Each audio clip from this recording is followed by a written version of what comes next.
we need to do something a little bit different. It's a story, but it's in the form of a little bit of a meditation, a little bit of a guided visual meditation. And I would like to have this be the launching point of tonight's discussion and maybe questions.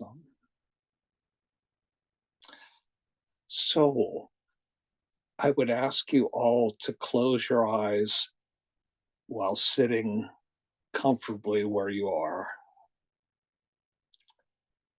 And take yourself to a mountain meadow, small meadow, flat, surrounded by mountains, very peaceful, very clean, clear, sunshiny.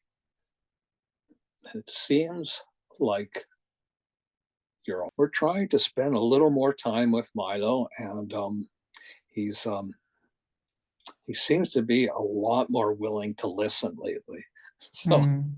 So he's that dog that we talked about that tilts its head to listen, to pay attention.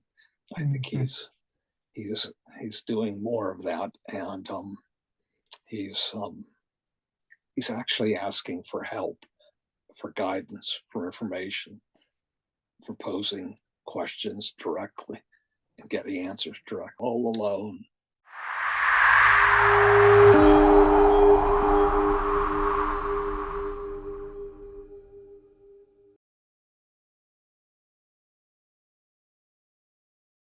And here we are at High By Thursdays, the last one for the month of April, year 2025. And we are bringing back one of our own. I guess we're claiming you, Milo. Plink Plink is going to be with us through Milo. And the last one was a fabulous. And it's the third time, I think, that we experienced Plink Plink. So we are somewhat familiar with it. Of course, Milo, you are welcome to tell us what's happened between you and Plink Plink this last week, or how is this moving for you? I think you probably had some pretty good feedback from the last one. So give you an opportunity to tell us a little bit about that ahead of giving you the floor so that Plink Plink comes and delights us with whatever message it has for us today. Good. Thank you for, as always, your fabulous introduction. So thank you, Mr. Captain Luis. King Luis. I remember that part. I appreciate that, Milo. That came in the last session, and I was flabbergasted. I was surprised myself. It seemed to come out of nowhere, but that's how I describe much of my life. Well, that seemed to come out of nowhere. So it's all yours, Milo. Thank you. So my relationship with Plink Plink is developing, and I think we're sort of getting acquainted with each other, and so far I'm a little surprised at the amount of personal information Plink Plink seems to enjoy bringing into the sessions, but it's sort of like okay, whatever's useful, let's just go with it. So my experience is largely of sort of, as Milo, I feel like I'm sitting on the other side of the room, and I can hear Plink Plink sometimes clearly, sometimes not. So there's a consciousness, but not a sharpness. So it's the moving into connecting with that energy, and my understanding from what I've gained is that it's often several different energies woven together, or switches between different energies, but it's home base is a higher self kind of energy. So every now and then it'll feel, I'll feel as if, or Plink Plink will feel as if it's more of a Pleiadian connection, but mostly it's a higher self connection. So it's that's where it sort of seems to gravitate naturally. So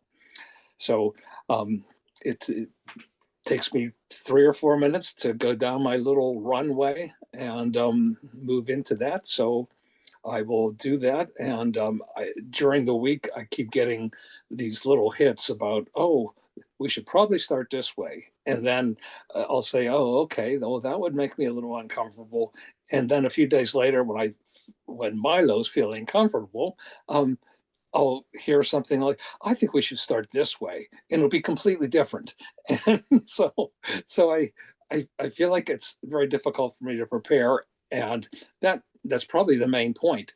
Plink Plink doesn't want me preparing because that's where I usually get in trouble. So okay, I'm gonna shut up now and let everything else happen unprepared. So yeah, let's all unmute mute ourselves, please. And thank you.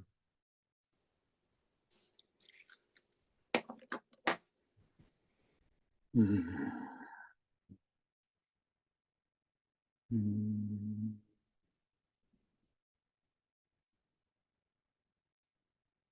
Mm.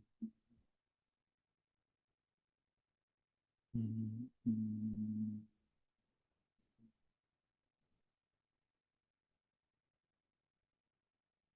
Mm.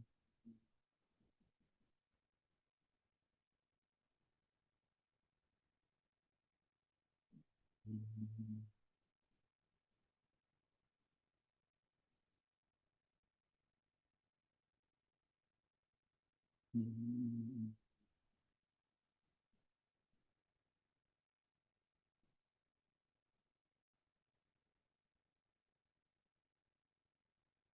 Mm.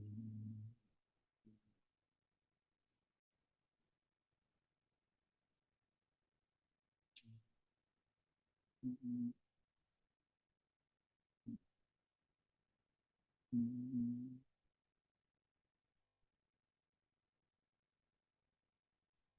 Mm.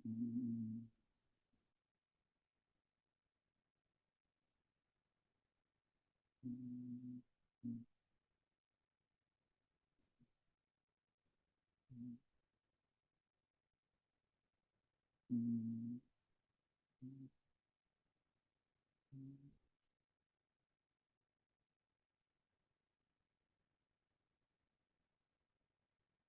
Mm. Mm.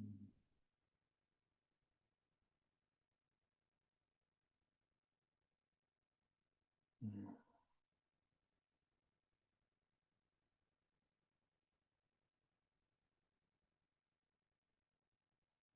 Greetings, greetings, greetings.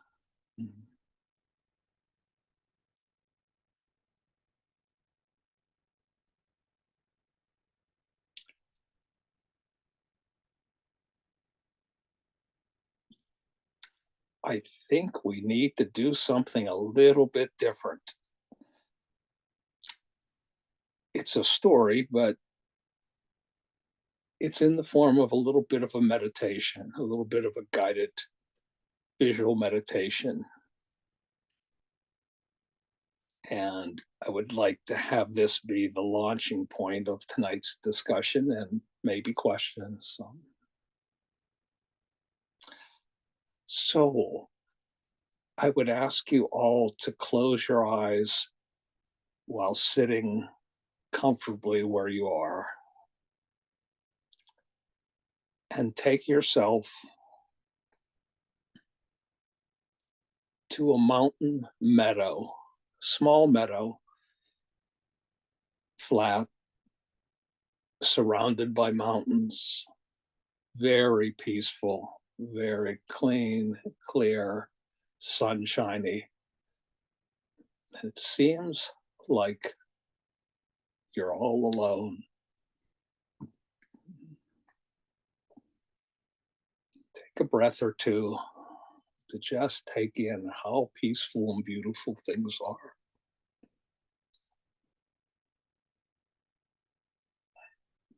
And as you lift your head up, you can see a mountain, a top of a mountain that's many miles away.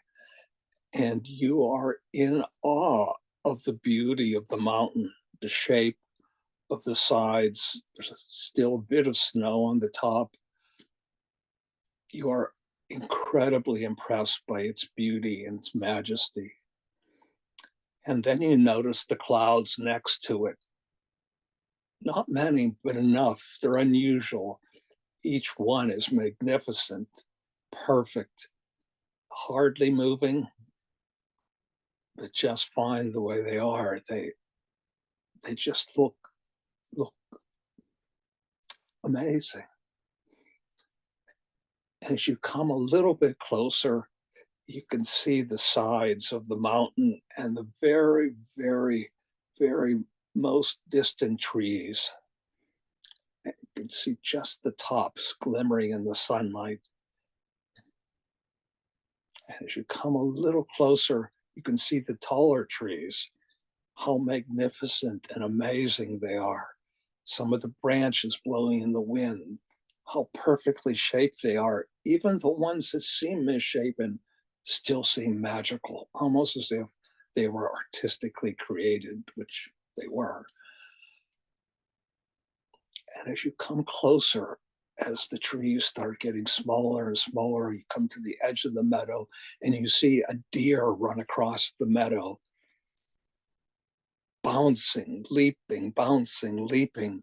It almost feels like it's just touching the earth and bouncing up again and makes its way across the meadow so quickly. You are in awe, filled with wonder and appreciation of this deer. As you come a little closer, you see the tall grasses blowing left and right and up and down and all around, almost as if they're directed by a kind of some like a symphony where there's now the brass section, now this, now that, where different parts of the meadow move in the wind. Again, you're filled with awe and magnificence as you get closer and closer. Now you start seeing some of the large boulders that are in the meadow and how amazing their shapes are, how much you appreciate just looking at each one as you get closer and closer. And now you notice a little squirrel running a couple yards out in front of you, and you notice some of the branches that are on the path right in front of you that almost seemed artistically placed, and you're just in awe of the magnificent and perfection of everything. And as you look further down and closer, you see the small stones, little pebbles at your feet, and the pine needles and the other little small branches and small plants and stuff. You see a few insects. You are in awe of everything. And you notice that this is where you sometimes stop your appreciation, but not now. You now notice the shoes that are surrounding your 10 magnificent toes that are supporting your feet and your body. And you appreciate and wiggle these toes a little bit as your consciousness moves up through your legs into your torso, and you feel the different parts of your lower body, and you appreciate each little part, each little muscle that moves up through your waist, into your abdomen, up into your chest, your heart, your arms. You're filled, completely filled with appreciation and awe and wonder. And you come up into your head and your thinking mind, and you are so amazed at your ability just to see and appreciate everything, and now to include your own body in this. And you breathe in that deep breath, and you breathe out slowly. And then you come back.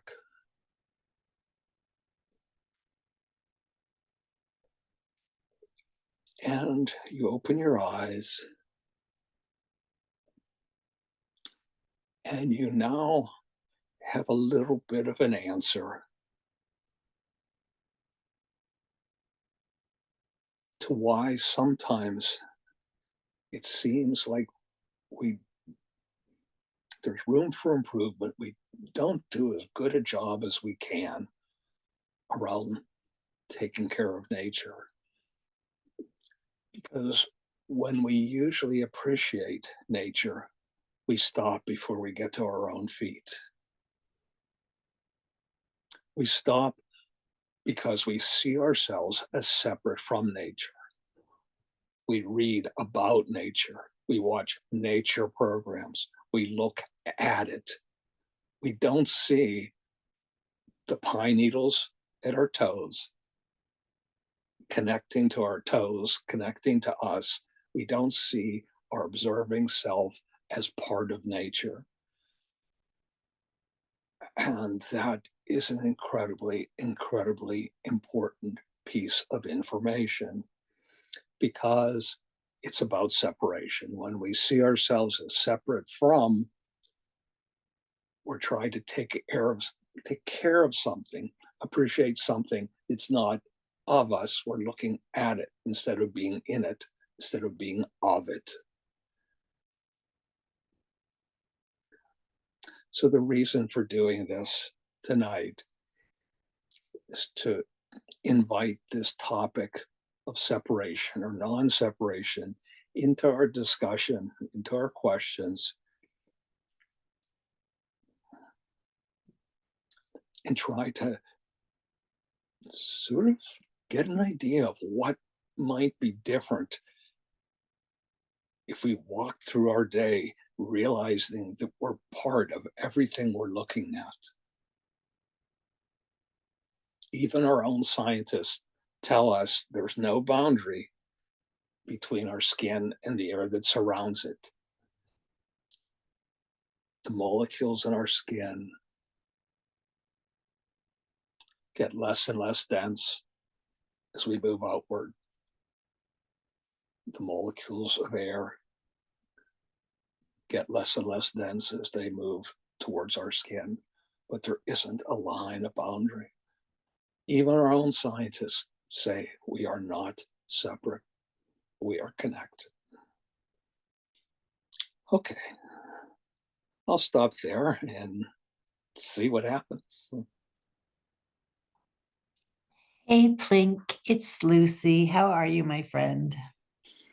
I'm well, thank you. And how are you, Lucy? I'm good. What's up in your life? What's happening? Hmm.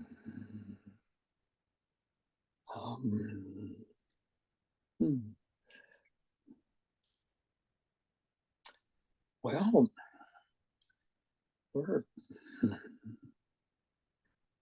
we're trying to spend a little more time with Milo, and he seems to be a lot more willing to listen lately. So he's that dog that we talked about that tilts its head to listen, to pay attention. I think he's doing more of that, and he's actually asking for help, for guidance, for information, for posing questions directly and getting answers directly. So we're spending more time with him as he spends more time with us. Beautiful. I've heard it said that we're surrounded by non-physical beings of light sending us love, and that there's only help provided if we specifically ask for it, unless it's like your birth angel that's going to just keep you alive. Is that true, that we really do need to articulate a request of our guides and angels in order for them to be allowed to help? Mostly that's true. There are some huge areas, more life and death kinds of things that might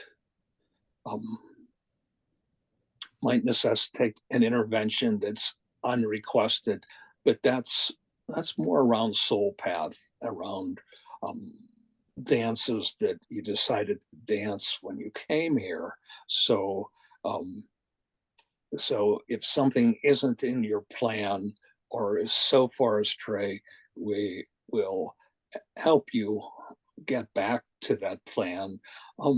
In a way, you've made the request, but you're not making it in present time. In present time, as you see it. So, so you made the request in your time long ago. So, but for everyday things, yes, it's important that you have the experience of being active in deciding what you want, and articulating that in a form of a request is a way to be active, to be conscious, to bring your consciousness into actually picturing what you want.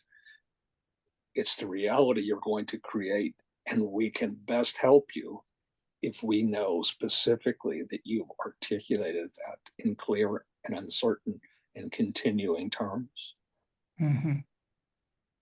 Super. Thank you so much. Right.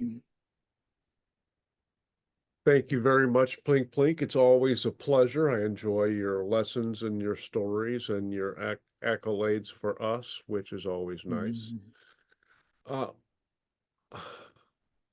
had a question, not necessarily on the topic you created, but about what you would find artistic. Are there other realms or other activities or processes or energy mixes which you have a particular fondness for because of the beauty or artistic value?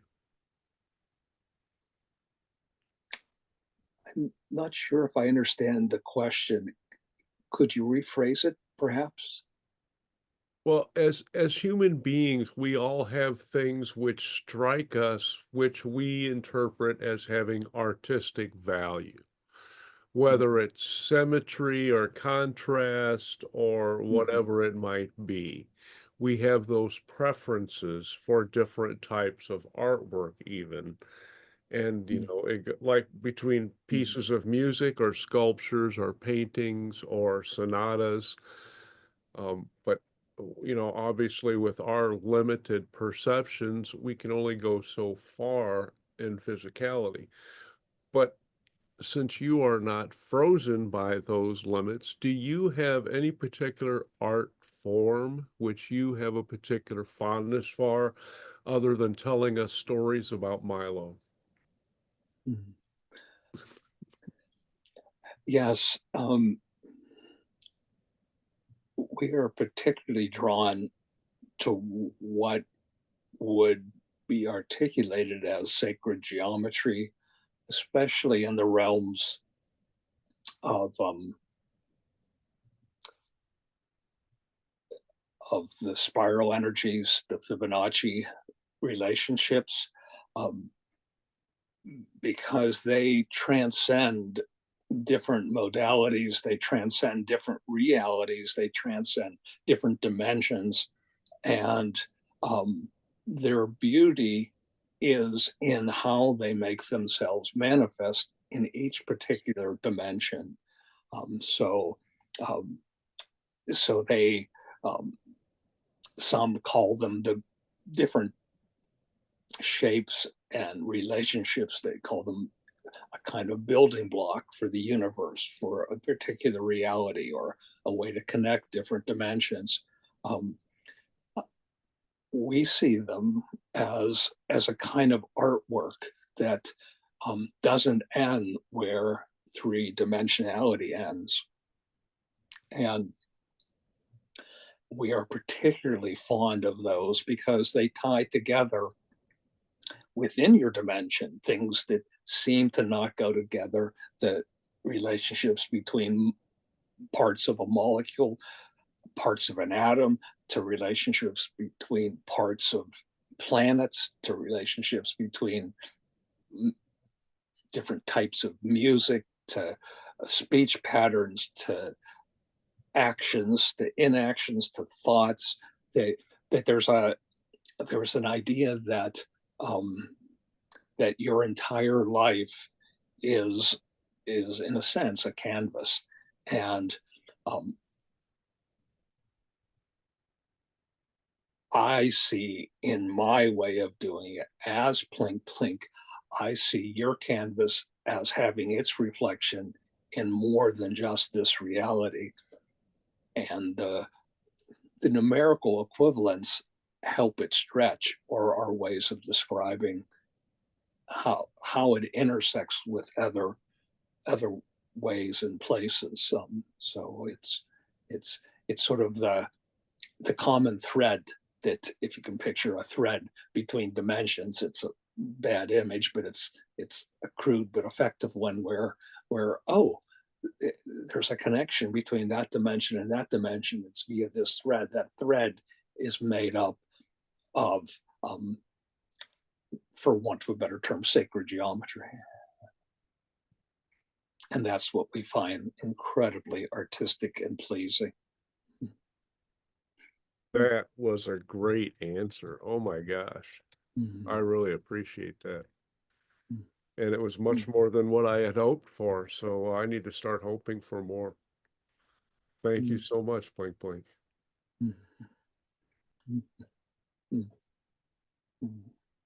Hi, Plink Plink. I really enjoyed the guided meditation. And it was so in line with what I've been experiencing today. I had an experience very like that this morning in our spiritual practices, my spiritual practices with my wife, as my spirit guided me into greater and greater appreciation of smaller and smaller things. And then I had the same experience tonight as we have intuition practice that we do after dinner on our back patio. And I got a very deep sense of exactly what you were guiding us in as I listened to the birds, and I saw 4 little raccoons running across the back of the yard, and 100 little details that were so breathtaking and beautiful and uplifting, and so contributing to our peace and our joy. So thank you very much for that. You're quite welcome. In Milo's life, as he lost some of his hearing in high frequencies, he had an amazing experience when he first got hearing aids many, many years ago. His hearing disappeared very gradually, so he didn't quite notice what he was missing. But then he had this sudden awakening where all of a sudden he walks out of the hearing aid office and he can hear dozens of different birds. He can hear the sounds of his shoes hitting the earth. He can hear, his arm brushing against his pant leg, and it became a metaphor. It became an image, a way to reflect on how much we miss when the volume's low. When the volume low could be a way of saying when we're not paying attention, when our head isn't really turned, when we're not really open and hearing what's really there, because there's so many layers and levels. So it sounds like you were listening and hearing and amazed at how much is available waiting for you just to notice it. Yes, yes. And actually, we had quite an unusual experience this morning, again, during our spiritual practices that we were alerted to yesterday. So many of our non-physical friends joined us in this nature preserve where we have our little cottage. and they actually had a carnival this morning. So many of our, Pegasuses and fairies and gnomes, and it was just endless and glorious and really fun. And yeah, so it's not just the physical, but if you open up, it's the non-physical too. Yes, we have our own in 3D reality. The participants use that word physical a bit recklessly, in that it's almost a traded word for real, in a sense, that or materialized, or it has meat on its bones or something. So we somehow give it more credit, more credence, more reality, more stuff. Like the expression "this matters," literally. and so when we have interactions with other beings in other dimensions,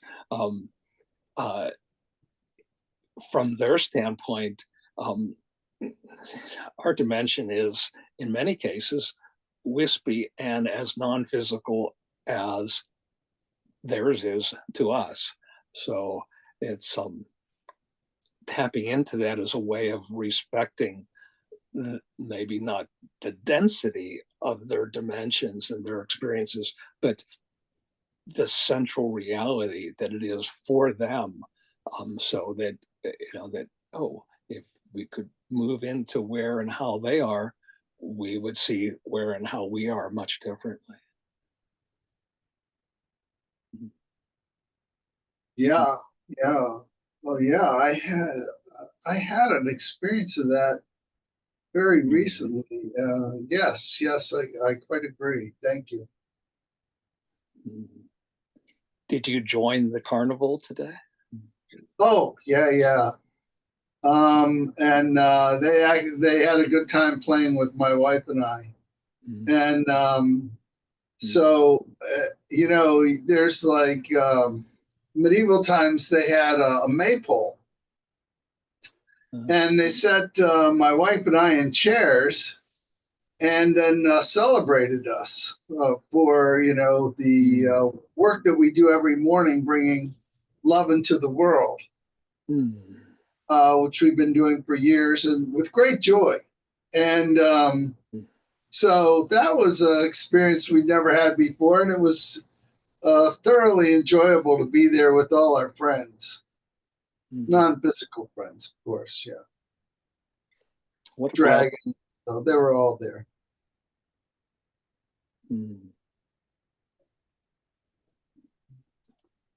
How exciting! How fun! What a blessing!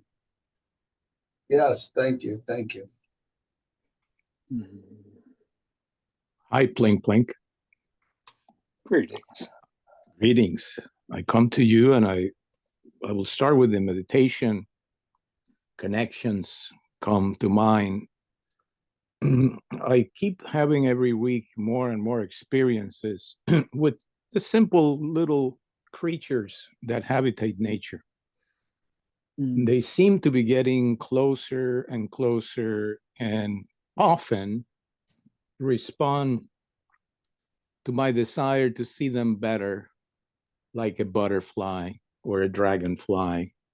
These are now beginning, both of them, the butterflies in particular, because they tend to be fast moving.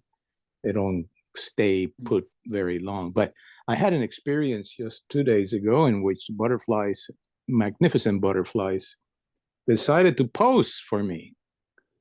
And they did not move until I continue my path on the trail. And during my connection to it, the angle that I had and the opening of her wings was not complete. combination of the angle and her opening of her wings. And I wish that I could see it from another angle. I didn't move. I just stay there, and then I resume my walk, thanking the butterfly. Pretty good sized butterfly, probably a 5-6 inch butterfly in wingspan. And just after about 20 steps, that butterfly was in this other side of the trail. I think it was the same, but if it wasn't the same, for sure she was listening or sharing the energies that we have exchanged with the prior one. And it came in the perfect position for me to full opening of the wings, of which I took the opportunity to take another couple of pictures and thank it, basically. But these are increasing experiences that I'm having. And connection not just comes through nature, it also comes through other things that I'm feeling that I can only label them as otherworldly. Fields of energy, whether in sometimes as soon as I close my eyes before I go to bed, as I go to bed.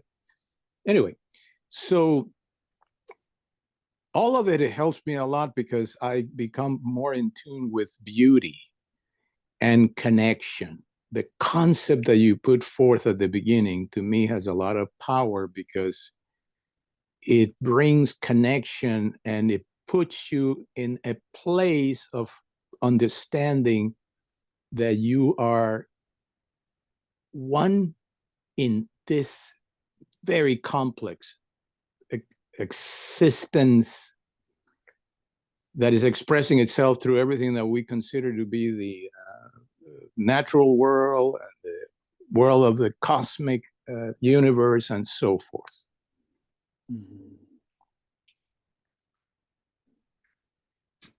And the butterflies can feel your intention. They can feel your appreciation. They can feel your admiration. And they can hear your requests. And they can hear the gentleness of your requests. I felt that, and I felt I did it graciously internally, because I was actually with somebody when this happened, and I just, it's not a person, I met the person twice before, so not somebody that I'm tremendously familiar with, and I just asked him to stay put and quiet. So I did it softly, and I just stay there. And my intent was just one of enjoying gracefully what I was experiencing. In fact, now I remember that I told the fellow, okay, let's continue. And then I told him, you just watch, she will leave that position as we start moving forward. She was slightly behind us. And so it was. To reappear just a little further down. And that was so beautifully powerful for me.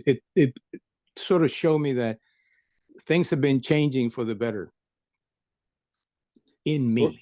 Your reverence opened that connection in a beautiful, beautiful way. There was a way that you started by bowing to this magnificent creature, and it felt that. And so there was a respect and an honoring that you led with. On this same walk, I had a couple of other encounters of significance to me. One of them was a rattlesnake. And we came within 5 feet of it, and she was completely coiled, and she was in what appears to be a hole that may not be her real home, but a favorite hole that she uses. And she rattled in a sustained way, but not in a way that was really threatening to me or my companion at the moment. And it was a very powerful snake. Okay, I mean, it has a lot of breath. We saw a big turtle, a bunch of wild rabbits, the birds, of course, the birds. Oh my God, tons and tons and tons and tons of birds. And then comes the other guys that actually play with me a lot, the dragonflies. But I'm interested in that snake. If you have any commentary about that particular snake.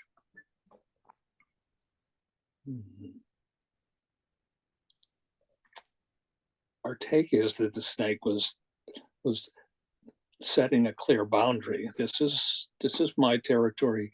You stay there. I'll stay here. Kind of okay.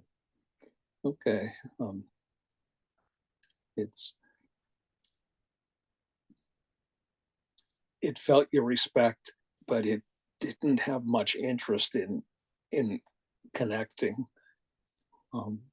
Okay. Thank you. Thank you so much. Arla.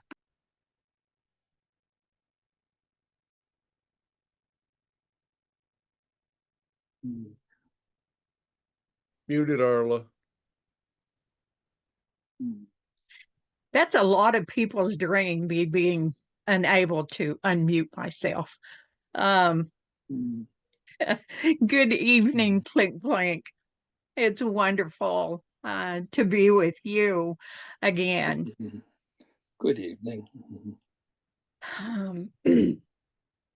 Bear has been making appearances in the ethers.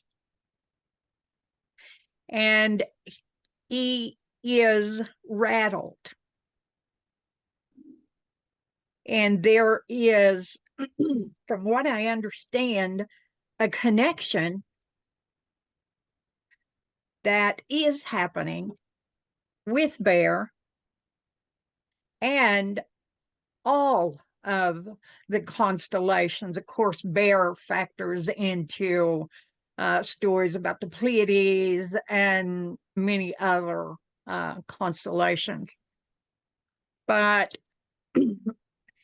can you tell me anything about this that's going on where Bear energy is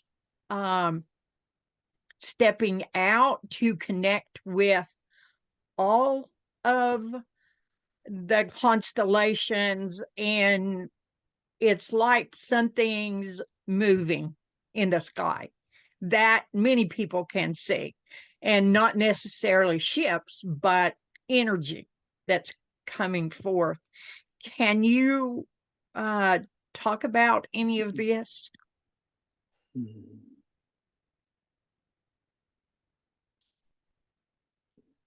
From what we can understand, there is a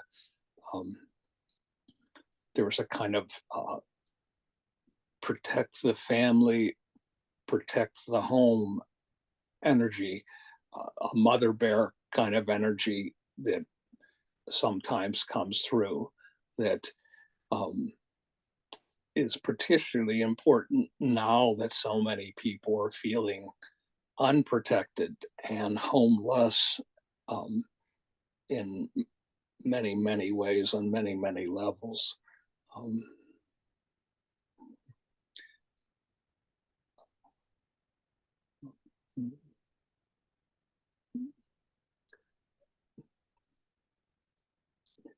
Bear energy is also related to, in a way, dog energy, and in that, there's that, distant family connection, but it's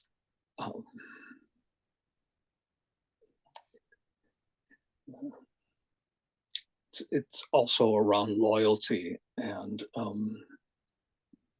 paying attention and noticing.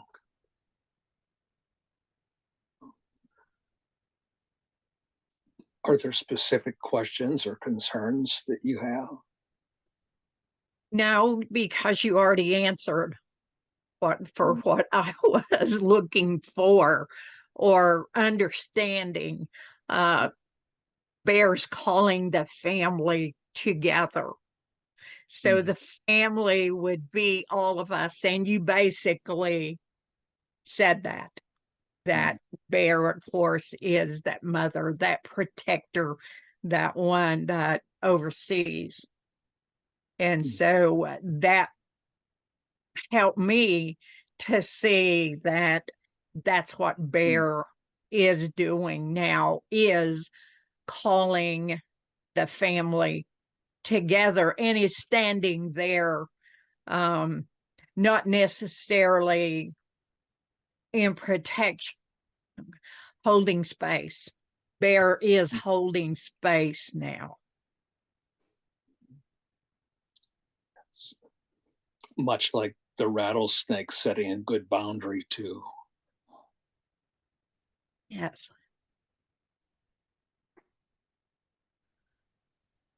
Thank you. Nice segue into me, Plink Plink. That was very playful. Thank you.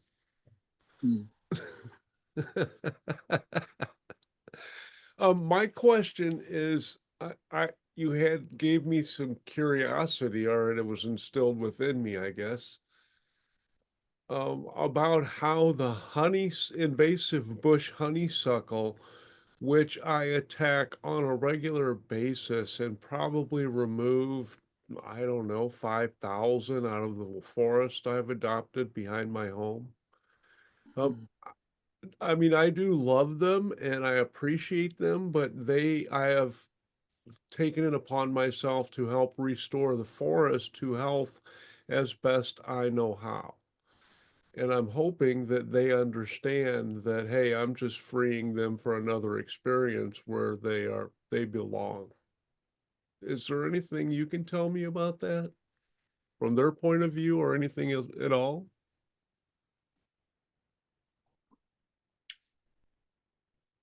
From our point of view, what is viewed as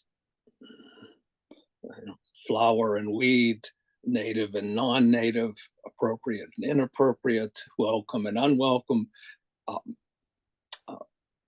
in some ways shifts periodically, as new discoveries are made, as new connections are made, as new choices and preferences are made. Sort of like there's a kind of fashion on what is welcome and what is not. And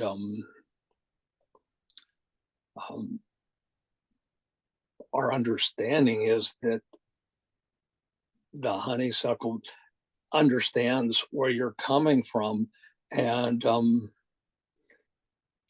doesn't really, isn't really trying to take over. It's just trying to do whatever it does, and that is find a place in the light and grow as it wishes to grow. And so, and if your decision is to not allow for that, for whatever reason, it accepts that and then sends its energy to other places where it can and will grow. And so you will change the local environment, but a few hundred yards away, your reach will not be felt.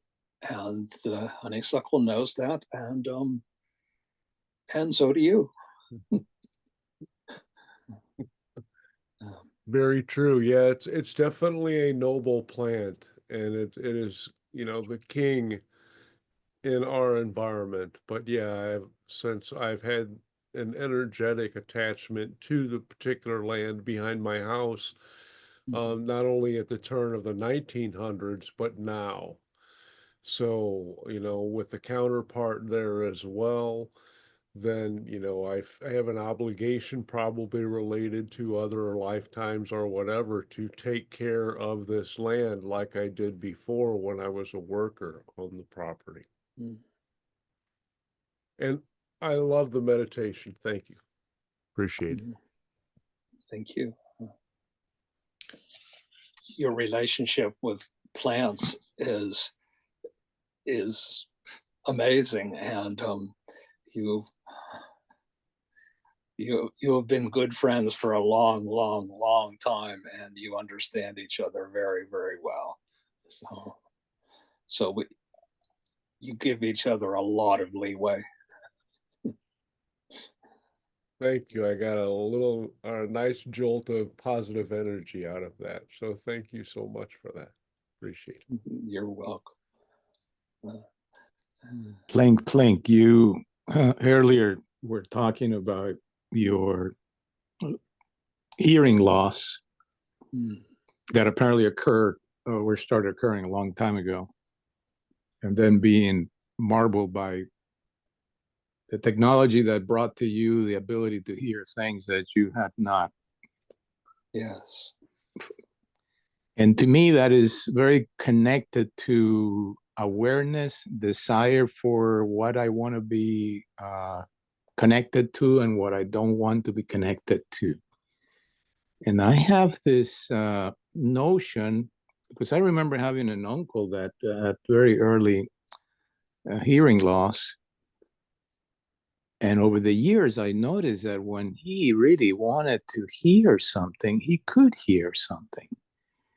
But when he didn't want to hear something, he would hear nothing. And it was true that he didn't hear it. Okay. I've determined that that was really the truth. And once I actually, very much the last time that I saw him alive, I was able to corner him, and we were just having this beautiful moment. And I said, I noticed that you heard this over there so well. And I concluded that when you don't want to hear something, you would not hear at all. But when you really wanted to, when you became interested in, like I came to visit you after, 5 or 6 years we haven't seen you. I brought you your sister, so forth. And you wanted to hear, and you heard. And then I remember him looking at me very quickly and saying, yes. Now, what that told me is that, in his case, there was a period in which he thought that people were talking a lot of nonsense, and he shut them off. Yes. So the question is, it's about how our internal decisions about what we want to respond to or not to respond to affects the physicality of our experience. And when do we become aware of something and we decide to expand it, the health will be there to allow that expansion. In this case, even if the apparatus of the ear does not support that expansion no more. Is that an accurate or reasonable view? To some extent, yes. After a long period of time, if one's ears are not trusted to hear, are not encouraged to hear, or told that they can't hear, that their ability to hear is permanently impaired, forever gone. And that message is sent for years and years and years. The ability to regain or expand into hearing improvement can and will disappear. It's almost as if the beliefs and the reinforcements have grown into physical reality over long periods of time. However, if new beliefs come, there's always at least a little bit of territory that can be etched out. And by that, it could be something like maybe your uncle was hearing with more than his ears when you introduced people to him that were from his heart. And it's possible that his ears were helped. They got the message that they would have heard had he heard what they were saying, but his heart was really doing the hearing. And so And I imagine that he appreciated your playful approach in dealing with him, so that it wasn't a yes or no. It was a kind of, I'm noticing that, or I'm wondering that. And so that's an invitation to play. Yes. And Yeah. that's a good thing. And some of the smiling is coming from a memory that Milo has, also of an uncle who had bad hearing, but his uncle's hearing was largely deafness in one ear. And his Uncle John was masterful at employing his hearing loss when it came to his sometimes some really tough and nagging wife, my Aunt Stella. And I would often hear Uncle John offer as an explanation, I must have had my bad ear toward you. Must have been that's the only way I can explain it. Must have been facing the wrong direction. So there were no arguments because I just didn't hear your requests. So of course I couldn't do it. So Milo's smile is coming from his own uncle's very convenient hearing loss. But when his Uncle John was connecting with friends, or Milo, every word was heard. His good ear was always turned towards me. Thank you so much. Plink Plink, there is some aspect of you that I guess my higher self shares with you, because I get these kinds of things, like that moment with my uncle, that I have to tell him something that if my mother had heard it, would say, "Don't, go on, shut up, don't say such a thing." Thank you. Thank you. Beautiful. Yeah. It's Lucy again. I have a question that's really personal, and it might be not in your sphere. So I'm fine with you not answering it or being maybe able to answer it. The last time that you channeled in this forum, you mentioned that Milo had a belief in himself, maybe a limitation in his belief in himself that was playing out as a limitation in the various things that he would do in or with his life. And I was curious if you are in a position to tell me if you see in me a belief or beliefs that are limiting me likewise. Or is that more of a question for a different person? And your question is whether or not you have limiting beliefs that are playing out for you? Yeah, and if you are able to identify those. Well, the first thing we would say, and this goes to Seth, which I know is popular in this circle, even to the extent that Miles called Seth the love of his life. So,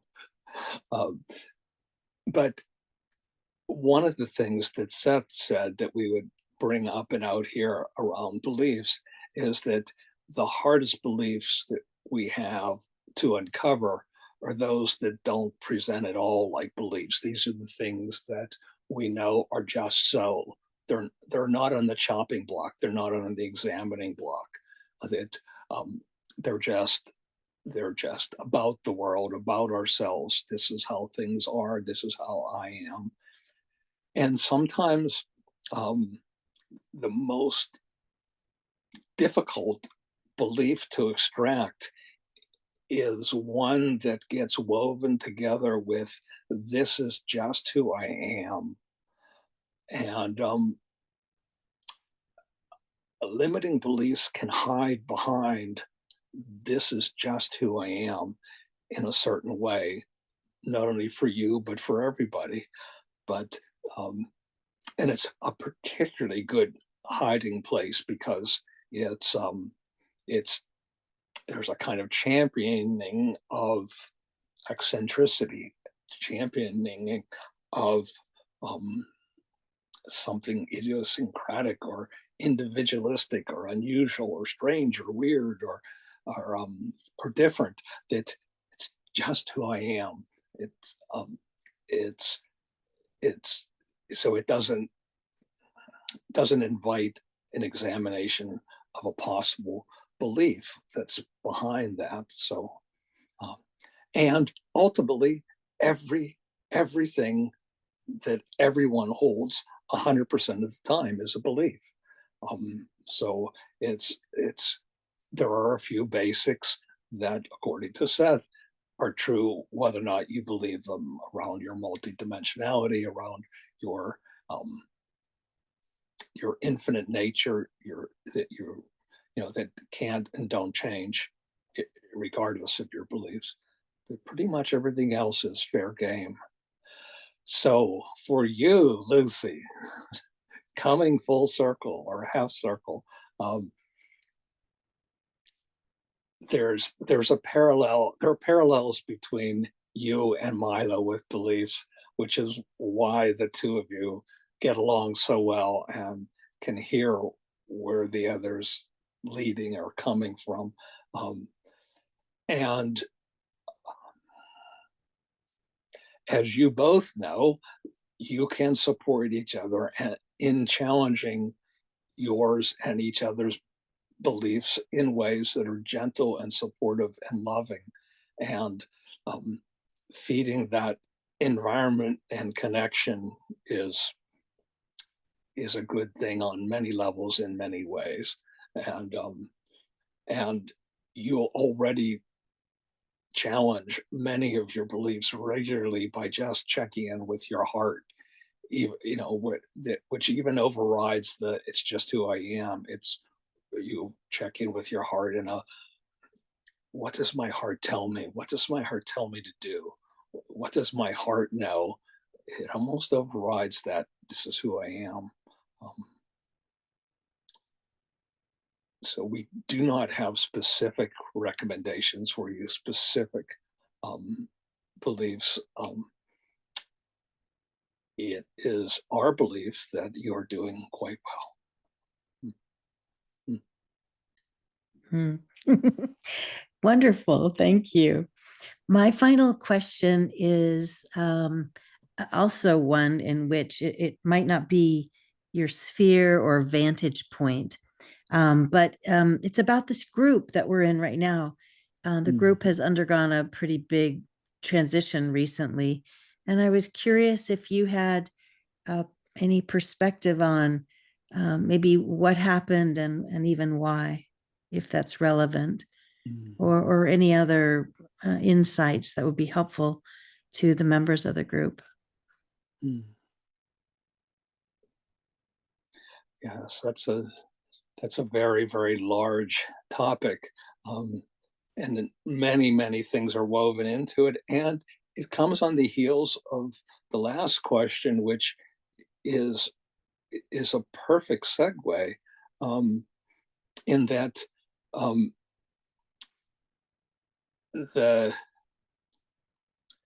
our reactions to each other, there are so many things that show us our path of growth, our path of understanding, our path of progress, but they aren't spiritual cotton balls that descend on us when we're meditating. What they are things that stick in our craw, that piss us off, that annoy us to no end, that cause us to react, or we think they cause us to react. Those things tell us our beliefs that are limiting our growth. And so if we want to know within this group, with any group, where do we have to grow? What's my path of growth?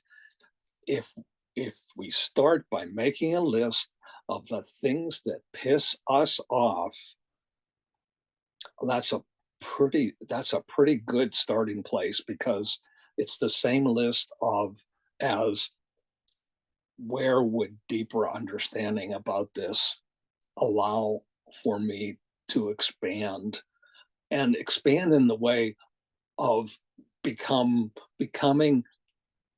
more deeply connected to our soul path and who we really are, not so much in terms of vibration, higher or lower, because we all go higher and lower. It's like breathing. And I'm not trying to discount vibrations and their importance, but it's only one filter for things. But so the best recommendation we could have for any member of any group at any time is to look at where they are in reaction, look at where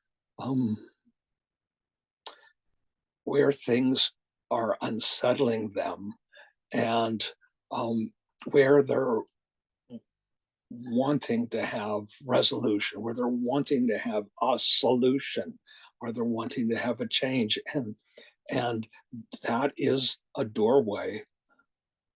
That is a doorway to the personal invitation that the universe is saying, that our soul has said before we came here, please set this up so I can grow in this dimension in this way. And please give me a situation that won't let me back out, back up, escape, because it'll annoy me, unsettle me to such an extent that I can't let it go, or it doesn't let me go. Well, that's a long-winded start to answering your question. Got it. Thank you so much. You're welcome. It's a lot like the answer to the question of how do I uncover the beliefs that I have.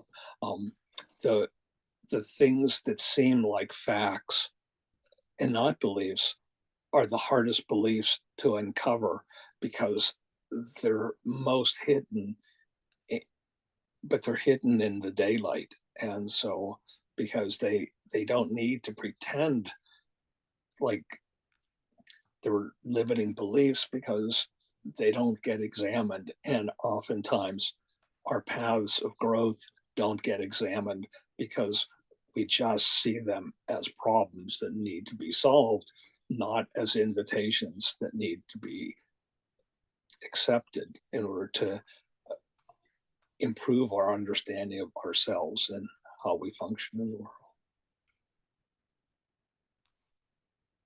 Okay. Thank you very much, Plink Plink. Heidi is going to ask a question. Before she gets to that, are you and Mr. Milo okay to handle another couple of questions? Sure. Okay, just wanted to check. We try to be a good host and polite here. So Heidi, take it over. Thank you. Thank you. Am I jumping ahead of someone? I saw somebody else had another question. Not if it's your first question. Go right ahead. Oh, thank you. Okay. Hello, Plink Plink. It's nice to meet you. Greetings. I'm feeling quite a sense of humor from you. Likewise. So, my question is that I always thought that we came here to learn, but I recently heard that who we really are as a pure soul, that who we really are is not the sum of our incarnations. We are the source of our incarnations. That's what I heard. So I'm wondering if you have any, and I'm not even sure I understand my question.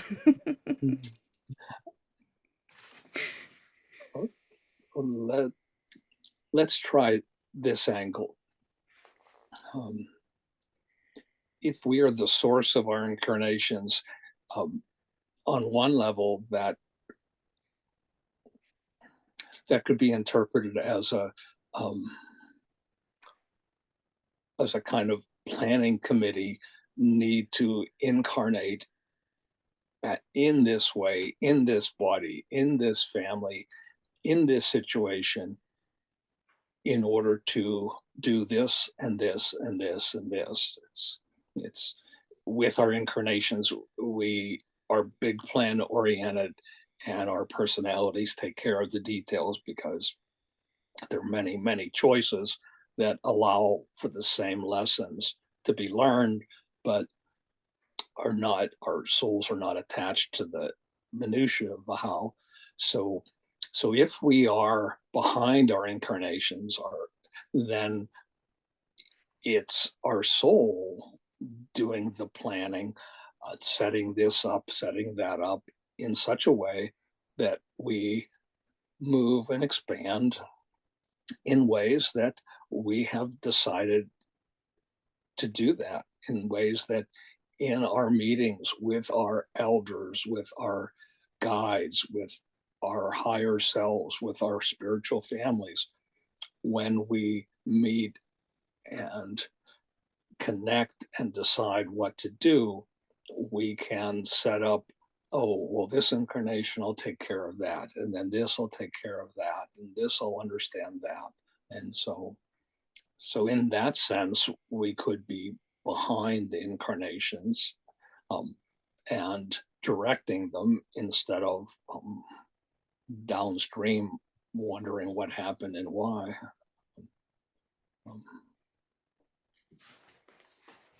Somehow I don't feel like I'm getting to the heart of your question, which I'm not sure I understand.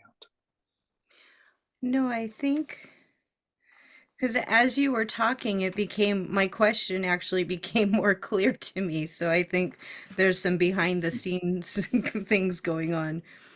Because I realized what I was asking is we aren't the outcome of our incarnations. And I think that's exactly what you were saying, is we are the source, the planners of our incarnations.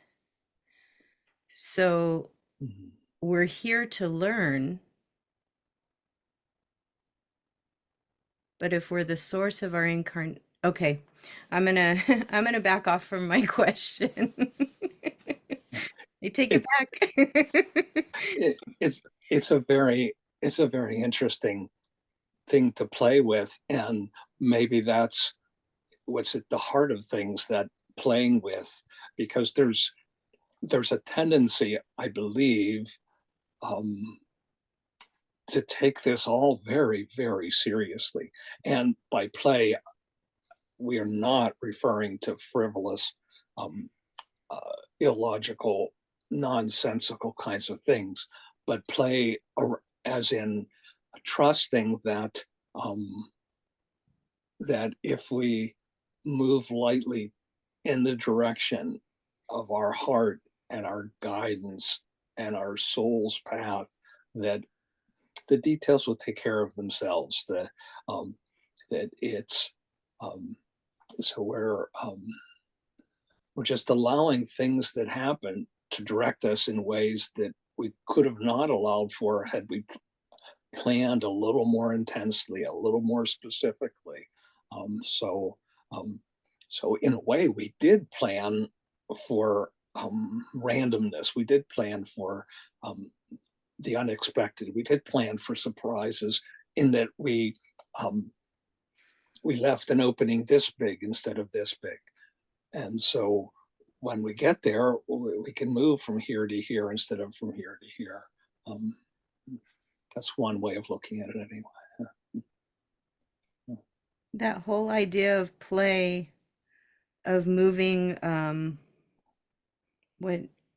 moving lightly in the direction of our soul's path that you just said, that feels very much like your energy. That feels very, is this something that you learned in an incarnation, or in planning an incarnation?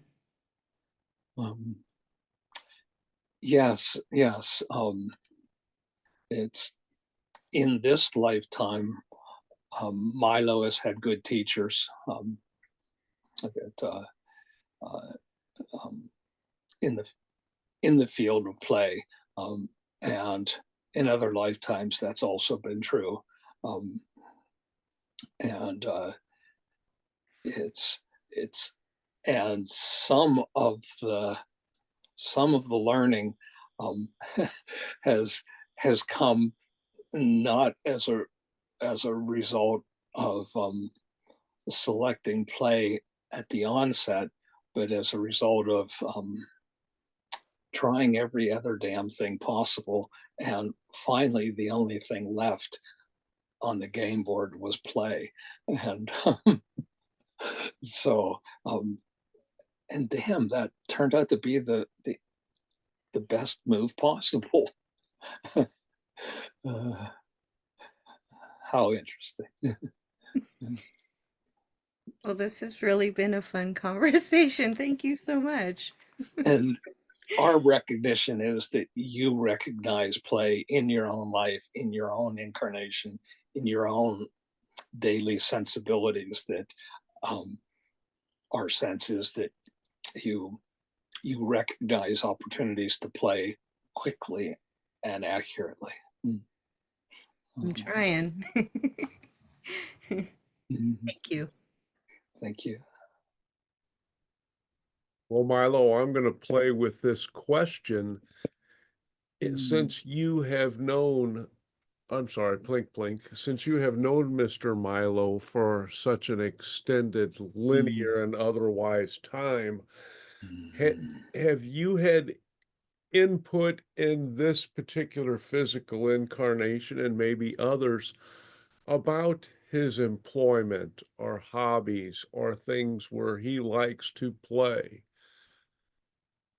Do you have a thread through those as well, or is it more just free form and, we'll plant him in the seed and then he'll grow the way he grows? Thank you. It's been a very, very in introducing Milo to his field of play in this lifetime has been very interesting, because we've introduced many teachers to him. Some have come with mixed blessings. His father, for instance, where there was the negative side in addition to the playful side. But there's been a way with Milo that we've had to do end arounds. It's the play, the art, the other things that where he has excelled or found a home. We've not been able to encourage him to approach those directly and clearly. So we've had to help him construct situations where they become side effects of doing other things. And in time, he notices that those side effects become doorways to play, become doorways to connecting with guidance, become doorways to one possibility is connecting to training hybrid children on ways of human beings with his observations from writing in poetry and drawings. But he's not been willing to hear or explore those as direct suggestions. So when we've allowed them to grow as side effects and allow him to make the discovery that we dangled there forever and ever, and finally he took the dust and blew it away and adopted it as if he had made a fabulous discovery on his own that was brand new. So, and we're teasing here because there's no need for ownership or anything like that, but we're playing a bit with Milo, and we can do that now in a way that we couldn't before, because he has a kind of confidence and his willingness to dive into this channeling. And much of that came with your help, Ray, because you encouraged him to just stop dinking around and just do it. And that was the right help at the right time, although he didn't quite recognize it. But when he did, Milo, in a conversation earlier with Lucy today, was scratching his head with his words by saying he continues to be surprised that he's not anxious before these channeling sessions, because it would be a kind of perfect storm for off the chart anxiety. And so 8 minutes before things started, Milo really didn't know how Plink Plink was going to start. And oh my God, that would have been anxiety producing in previous times, in previous ways. But so the latest thing we're dealing with, Milo, is is yes, I arrived at the right spot, but I got here too late for this lifetime. So it's there's a little hand wringing, and now what? Almost like the child that won't go to sleep because he now needs a story, he now needs a drink of water, he now needs a snack, he now needs another story and another drink of water, and now he needs to go to the bathroom, and Dad is never gonna get any sleep.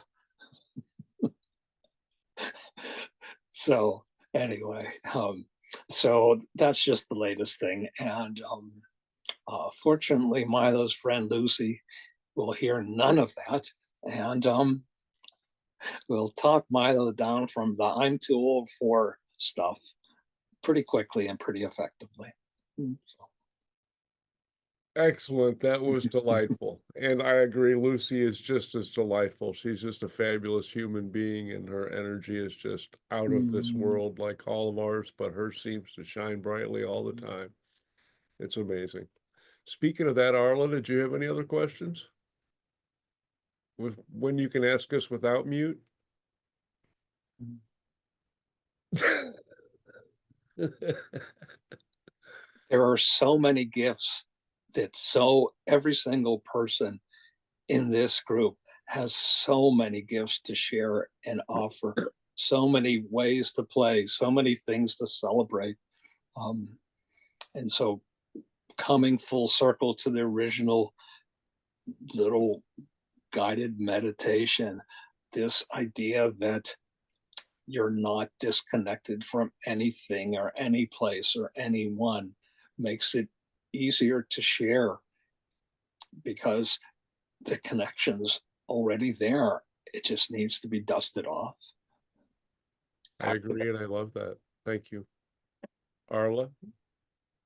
I just marvel at Plink Plink. It's a joy, but it's a deep joy. It's not at all something that you could scratch on the surface.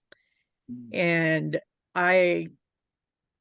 that resonance that he and Milo have truly shows that higher self of Milo was just connected. He was just waiting to connect without knowing on the surface he was waiting to connect, but knowing within him and his higher self that this was what he was going to be doing.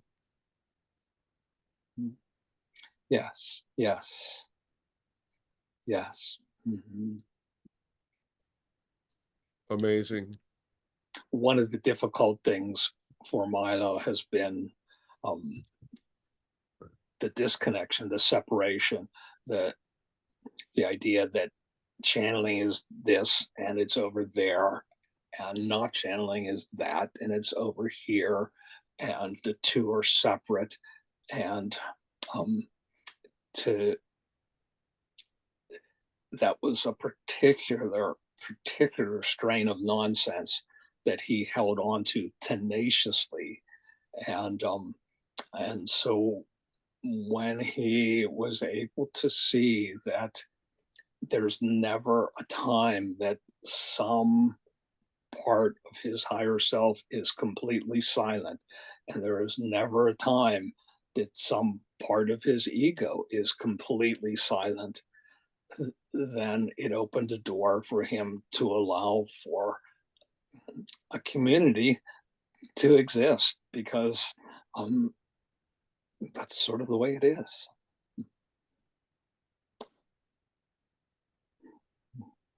Thank you. Do you have time for one more question, or would we rather wrap up?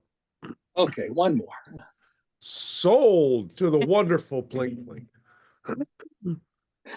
Plink. Back in the late 80s, I made a conscious decision and a proclamation out loud to invite any being, any beneficial being which wished to share my physical experience, to do so with my blessing. And that has led to as I understand it, a never-ending string of beings who would like to get some of that experience in whatever way, shape, layer, form, whatever it might be. Is there anything that you can tell me about that? Because I've had dozens and dozens of wonderful physical experiences, which I would not have had otherwise, in my belief, because I'm not physically capable of doing those things in the reality, in the physical body, which I accepted and had believed that I was capable of in a lot of those events, if that makes sense.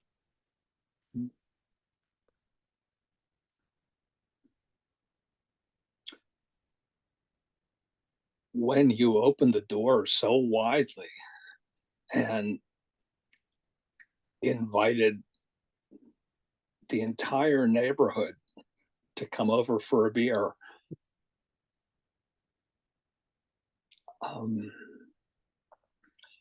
that also was an invitation for you to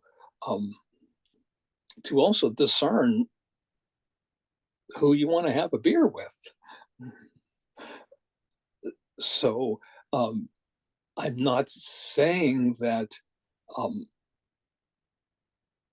some entered with bad intentions, but some may have entered with their own intentions and hoped to have their intentions become your intentions. And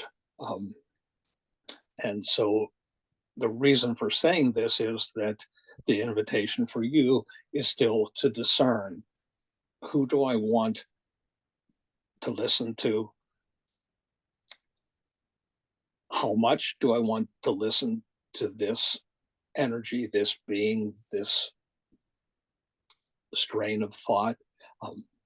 There is that discerning, judging, weighing that still goes on with you, for you, because at some point,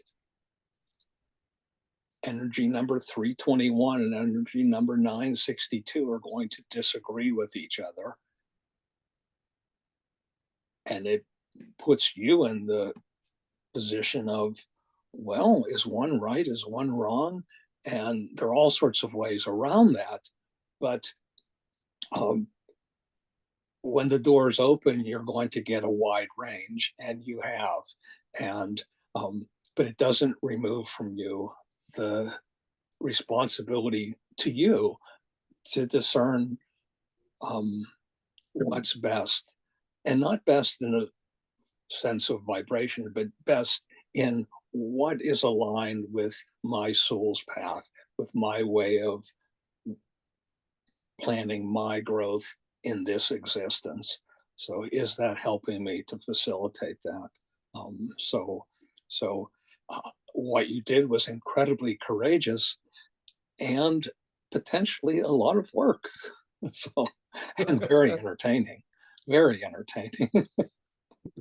Do you have any recommendations for me? Is there any restrictions or constraints or other phrasing that I might use to help better protect me against any potentially undesirable events or energies or happenings?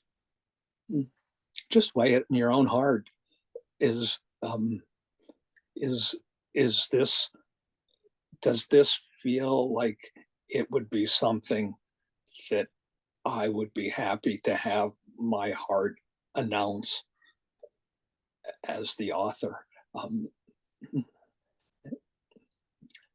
And your heart will tell you, will lead you in the right direction. It will, and it doesn't, your heart doesn't need to make that energy or that being or that voice wrong. It just has to say, oh, well, that one isn't for me, or that one isn't for me now, or not all of that message is for me. It brings you back to using your own heart as the filter, and your heart will know what feels, because it won't ask what's right and what's wrong. It'll ask what's kind, what's helpful, what's loving, and those are the filters that go beyond right and wrong, accurate or inaccurate. That's very helpful, not only the insight, but the advice about it. I think that's pretty general, but it applies to so many things about would I be happy to announce my heart as the author. So thank you very much for that. I believe our questions have ended. Do you have any final words for us, or shall we relinquish control back to Milo the Magnificent? We have fun here. This is fun for us. This is fun for us on many levels, and this is play for us on many levels. Well, thank you for playing with us. Participation. Thank you, Plink Plink. Thank you.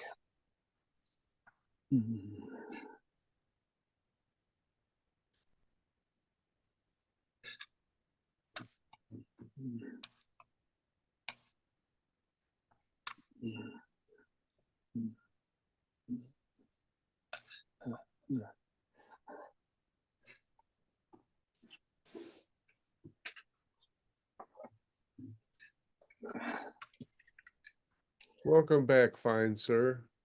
It's just there's a playful energy that just keeps getting bounced around with this Plink Plink stuff that is just fun. Yeah, he came to play, that's for dang sure. I thought it was so enjoyable. I mean, I laugh every time. I think it's great. And you're a big part of that too, because that you made some choices not only to come here in this incarnation, but after your free-willed ass started negotiating how to conduct your life, to put all this together and make all this possible too. So I mean, this is freaking wonderful. Yes, it's been an interesting dance. Yes. Anybody else have anything wish to unmute for Mr. Magnificent Milo? It will continue to be a very interesting dance, Milo, as it's always been in every incarnation. And I honor that, and I honor the fact that, going back to the beginning of your statement about we're connected to everything. I feel connections with everybody here that transcend any notion that I may have about time, incarnations, and so forth. And I like the joy of Plink Plink, and I know that I have known this energy before. Yes, Luis, you have that playful twinkle in your eye. I know you don't try to hide it. I generally am a very serious guy, but that just always comes through. And as soon as I have the freedom, the permission to show it a little more, it comes out more. Yes. And well said too, Luis. I agree with that 100%. Thank you. And we're all attracted to come here. I mean, we're all joined together on some grand plan.